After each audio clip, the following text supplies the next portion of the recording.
So we have about 20 minutes for questions, and so we'll open it up for questions.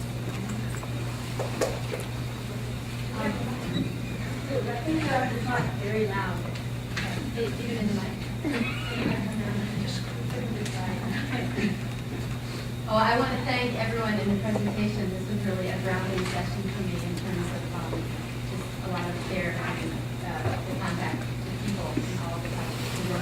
I had a question about the last one related to the Council of America project. I'm wondering, given the Gates model, which is such a great one in so many ways, and the complexity of the dynamic between traditional health,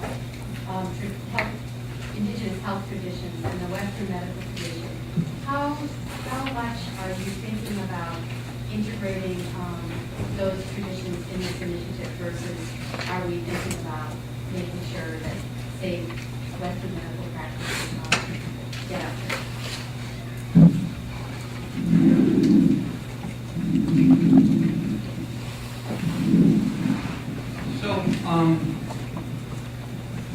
A lot of the scoping that went into the strategy had to do with identifying what works.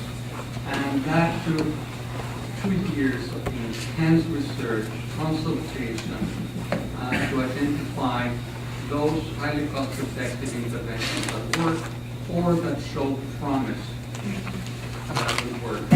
So that screening of interventions that effectively work in the field to reduce nocturnal neonatal self-help was part of the process of developing this strategy. So we believe we had those. But part of the strategy was to have a very deep consultation with countries. So it's not a top-down imposed strategy, but something that truly came up from the local experts. So we gave a $5 million funding grant to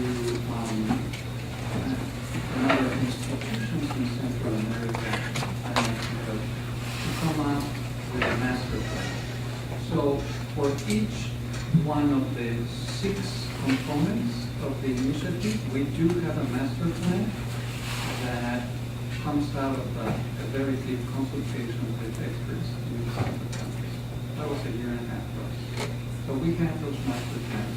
So we kind of reconciled our top-down, bottom-up approach, came up with a plan, and that is the one that has been agreed upon governments in the region. It's mostly known cost-effective interventions. Usually, it's what we know works. Call it Western medicine? I don't know. It's not using, it's using local knowledge, not necessarily traditional medicine.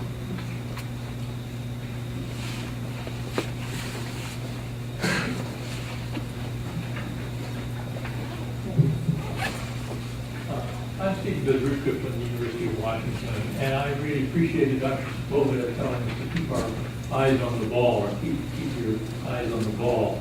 And if I think back to 1971, when I was a medical student at Stanford University, in a class there, it was mentioned that in 1951-53, the United States had the lowest maternal mortality ratio of all countries.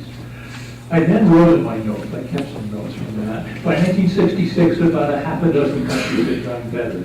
And if we look at maternal mortality ratios today, 39 countries have better numbers than the United States, and our maternal mortality ratio is 2.5 times higher than the best performing country. So we in this group, or we in this country, have not been keeping our eyes on the ball. That makes me question the ideas that we're trying to present in other countries to do something that we can't do ourselves, namely be one of the healthiest countries in the world.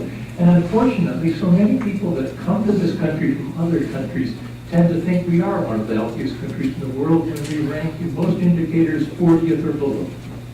What should we be doing in this circumstance? I hope you're not asking me.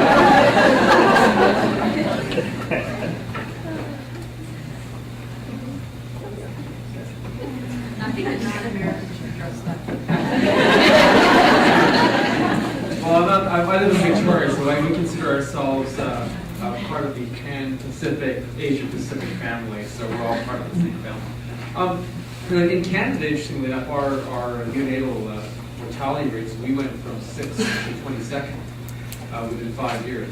So we're part of the same problem. But what I think there's a big difference between what our countries have and countries where 1 in 6 children being 5 die.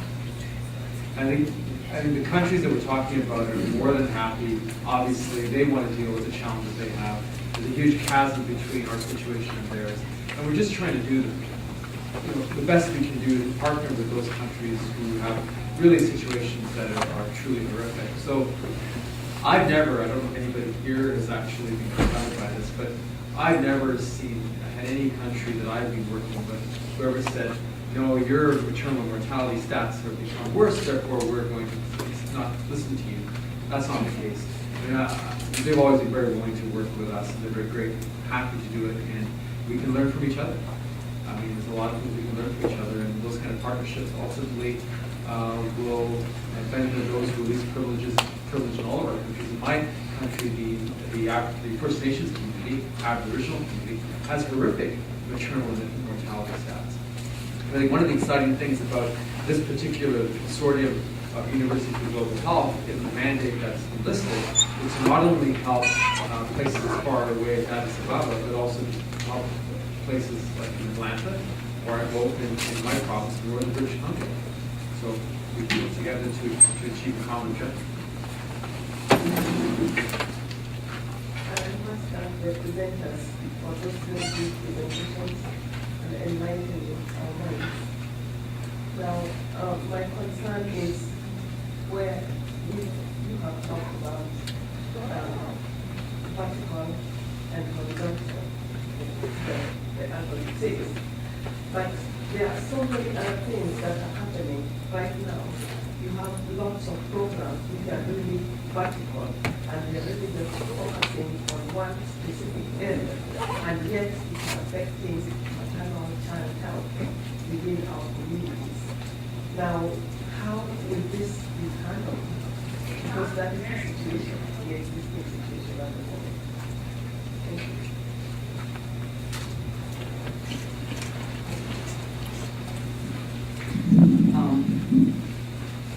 I was privileged to chair an Institute of Medicine committee to evaluate PEPFAR, the first PEPFAR.